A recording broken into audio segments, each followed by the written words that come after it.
Você precisa assinar o canal. A paz de Cristo, amor de Maria para você que nos assiste. Aqui quem vos fala é Jonathan PP. Aqui é Breno Mendonça. E segura o cinto que está começando mais um Betânia na Web. Solta a vinheta, produção.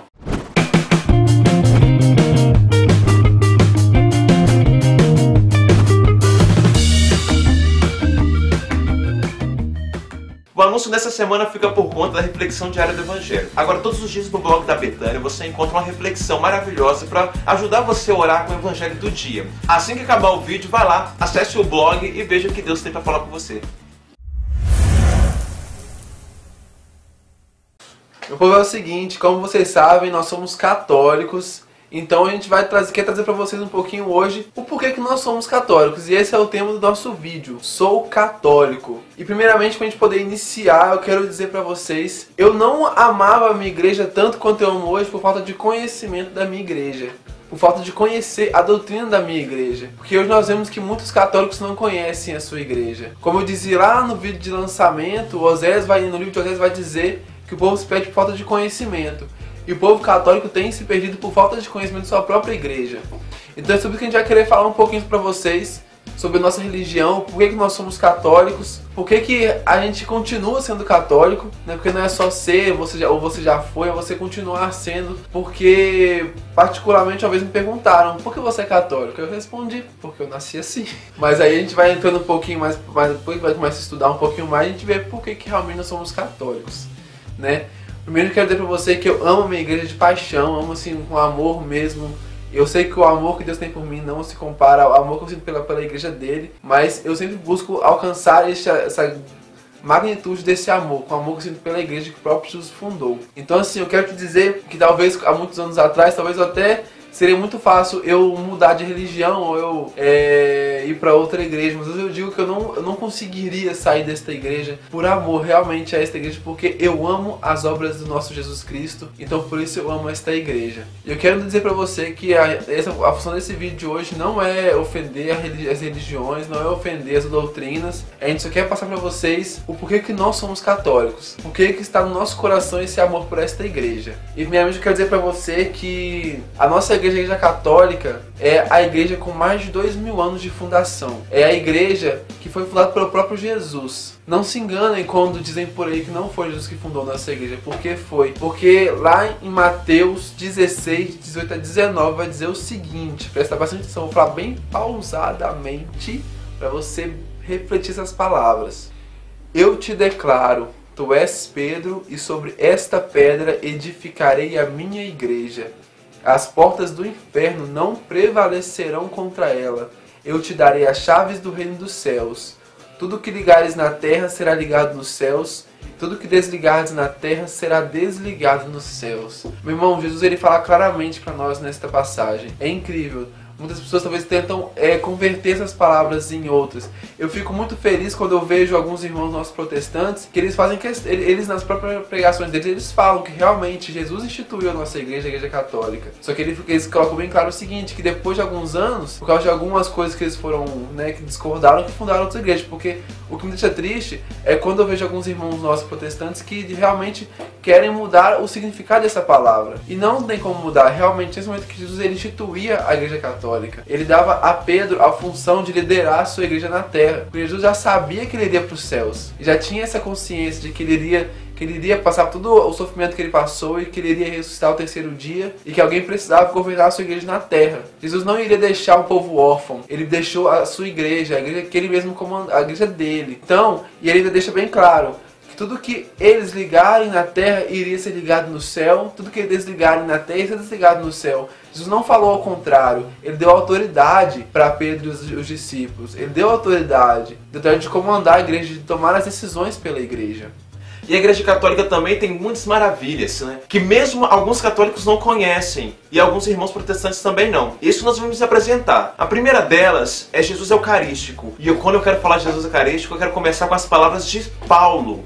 Olha só, eu recebi do Senhor o que vos transmiti, que o Senhor Jesus, na noite em que foi traído, tomou o pão. E depois de ter dado graças, partiu e disse, isto é o meu corpo, e que é entregue por vós. fazer isso em memória de mim. Do mesmo modo, depois de haver ceado, tomou também o cálice, dizendo: este cálice é a nova aliança no meu sangue.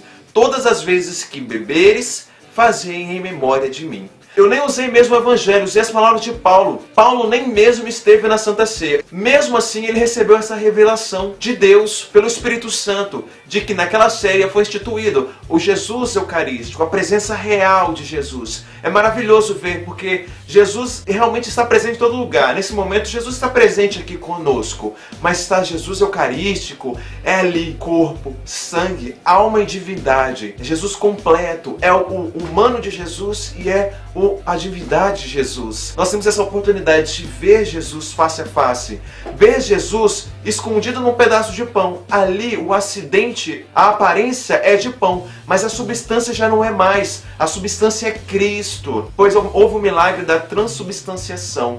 E como é gostoso toda a Santa Missa comungar Jesus. Como é gostoso estar adorando Jesus face a face, estar com Ele. É um presente dele, é um presente estar conosco. Ele subiu aos céus, mas mesmo assim se fez presente na Eucaristia. E eu quero dizer realmente, você que talvez é um irmão protestante, talvez não entenda, mas aquela pessoa que já foi católico e passou para uma outra igreja, realmente, meu irmão, eu acho que não teve uma experiência tão linda com Jesus Eucarístico. Como eu disse, talvez você, irmão protestante, não entenda o que eu estou dizendo, pois a experiência tem que ser vivida, tem que ser vista e sentida, mesmo na carne, no alimento da alma. É Jesus, é maravilhoso adorar, é gostoso recebê-lo, o alimento que nos preenche a nossa alma, que sacia nossas vontades. Jesus Eucarístico. Jesus Eucarístico. E eu quero ainda completar que no Evangelho, quando nós vamos refletir a Santa Ceia, ele não diz isto parece o meu corpo, ou isso poderia ser o meu sangue, ou isso é somente por agora o meu corpo e o meu sangue. Ele fala, isto é o meu corpo, isto é o meu sangue. Ele coloca bem claro isso para nós. E nós recebemos e entramos nessa comunhão, nesse casamento perfeito com Cristo. Nós recebemos Cristo e nós recebemos a humanidade de Cristo e a divindade em uma só, o corpo e o sangue, aquele que nos redime. É maravilhoso receber Jesus, é maravilhoso adorá-lo, ele assim, face a face. Uma coisa interessante que as pessoas não entendem é o porquê Jesus se coloca escondido no acidente, naquela aparência de pão. Uma coisa que a gente pode pensar é simples. Vamos supor que a gente olha para o sol. Eu e você, a gente não consegue ficar olhando para o sol, que é uma simples criação de Deus. Imagina então a gente ficar olhando para Deus, todo-poderoso, onipotente, onisciente, onipresente, em sua glória, em sua toda majestade. A gente não vai conseguir, nós não iremos resistir vendo Deus face a face dessa forma. Por isso, por amor a mim e a você, ele se esconde naquele acidente, naquela aparência de pão. Esse é o nosso Jesus. E eu quero também dizer que a nossa igreja, ela possui uma mãe. O Senhor deixou para nós uma mãe que pudesse cuidar da nossa igreja. Eu quero dizer, talvez você possa, talvez nesse momento você estar carente de um abraço materno. Eu quero te dizer que você tem Nossa Senhora. A nossa igreja tem Maria Santíssima como mãe. Jesus, ele deixa Nossa Senhora para ser a mãe da igreja. Se Jesus, nosso Senhor, nosso Deus, como é que nós não poderíamos ter a própria mãe de Jesus como nossa mãe? Maria foi a mãe de Jesus. Nós sabemos que Jesus também é Deus, ou seja, Maria foi a mãe de Deus, a segunda pessoa da Santíssima Trindade. Então Maria é nossa mãe. Nós devemos acolher Nossa Senhora como nossa mãe. Isso também é outra coisa que seria para outro Betânia na web. Mas quem sabe daqui a uns tempos nós vamos ter esse tema. Mas por enquanto nós temos que deixar cair no nosso coração que a nossa igreja tem uma mãe, Virgem Santíssima. E nota daquela cruz, Jesus deixa bem claro para nós: mulher, eis aí o teu filho. Filho, eis aí a tua mãe. Não é como a gente vê com muitas interpretações erradas por aí, que vai usar essa passagem para poder realmente tirar toda a graça de Maria. Mas Jesus, nesse momento, ele fala para Nossa Senhora: mulher, eis aí o teu filho, eis aí os teus filhos. Filho, filhos, eis aí a tua mãe. Maria, Jesus deixou esta mulher para ser a mãe desse povo, a mãe dessa igreja que ele mesmo instituiu, a nossa mãe. Eu quero ainda citar um pequeno texto de um livro, que nós vamos falar no final desse vídeo sobre este livro, que eu achei muito interessante, que fala um pouquinho sobre Napoleão. Mas você vai falar, mas por que Napoleão, né? Eu vou ler pausadamente esta passagem para que vocês entendam a magnitude dessas palavras que eu também não esperava ouvir, né, de Napoleão, de saber que veio desse, segundo alguns fatos contam, né, não é algo também histórico datado realmente, né, nem nada muito certo, mas é algo que realmente veio pela tradição esta fala dele, que é o seguinte: conta a história que certa vez um soldado de Napoleão Bonaparte, empolgado com as conquistas do grande imperador da França, ele disse: Imperador, tu podes agora fundar a nossa religião e a nossa igreja. Nós estamos prontos a seguir a sua majestade. Ao que Napoleão teria então lhe respondido: Filho, para alguém inaugurar uma religião e fundar uma igreja, precisa de duas coisas. Primeiro, morrer numa cruz. E segundo, ressuscitar ao terceiro dia. A primeira eu não quero e a segunda eu não posso. Então para com esta história de fundar uma igreja e uma religião. Eu assim, quando eu li esse trecho desse livro, achei incrível como é que ele realmente falou tudo nesta passagem. É necessário para você fundar uma igreja, uma religião, você morrer numa cruz, ressuscitar ao terceiro dia. Morrer ele não queria, ressuscitar ele não podia, então ele não podia fundar uma igreja. Que isso possa cair no seu coração assim, que a nossa igreja, com mais de 2000 anos, foi fundada pelo próprio Jesus, foi fundada por Deus. A nossa igreja é uma instituição divina, porque foi Deus quem criou, ali em corpo presente, em Jesus, o próprio Deus, a segunda pessoa da Santíssima Trindade, fundou a nossa igreja. Outra coisa maravilhosa é o magistério da igreja que nós temos. O magistério se encontra na pessoa do Papa, quando ele pronuncia dizendo alguns ensinamentos dogmáticos, e o Papa reunidos com os bispos em algum concílio. Ele tem esse poder, o magistério, em dar um ensinamento dogmático, algo que é infalível. Uma vez dito, todos os católicos devem acatar. E o interessante é porque Jesus já tinha deixado as chaves com o povo, deixado com Pedro, que formou. E Pedro foi o nosso primeiro Papa. E desde então, se você olhar sucessivamente, todos eles são sucessores de Pedro, que foi a pedra onde que Jesus Cristo fundou a sua igreja. Hoje, na pessoa do Papa Francisco, nós podemos ver a imagem de Pedro, aquele com quem Deus deixou as chaves para a sua igreja. E os outros apóstolos são os bispos. Então, cada bispo que você encontrar é como se fossem os outros apóstolos que começaram. Uma coisa interessante é que Santo Inácio ele diz algo sobre os bispos lá no século I, no primeiro século após Jesus Cristo. Olha o que ele diz: sem o bispo, ninguém faça nada do que diz respeito à igreja. Onde aparece o bispo, aí está a multidão, do mesmo modo onde está Jesus Cristo, aí está a igreja católica. Sem o bispo, não é permitido batizar e nem realizar ágape. Tudo o que ele aprova é também agradável a Deus, para que seja legítimo e válido tudo o que se faz. Isso é o que nos diz Santo Inácio, o bispo de Antioquia. Então, é isso.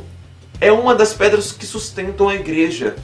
No magistério, o Senhor nos ensina a ser obedientes, escutar a voz do Senhor pelo Espírito Santo através de cada um desses pecadores. Sim, cada um de nós somos pecadores. Até o Papa Francisco é um pecador, como todos nós. Ele não é Deus para não pecar. Ele também não é a Virgem Mãe Santíssima que não pecou, que foi preservado por Deus. Ele é um pecador. A igreja me ensina a pegar a mão de um padre e, quando pedir a bênção, beijar as mãos dele. Mesmo sabendo que ele pode ser mais errado do que eu, mas eu beijo as mãos porque é aquela mão que traz as bênçãos de Deus. Isso é ser humilde, isso é levar a humildade. Não ser prepotente ou achar que eu sou melhor do que ninguém, mas no magistério eu preciso ser obediente à voz infalível da igreja, à voz do Papa, à voz do bispo, à voz do meu sacerdote.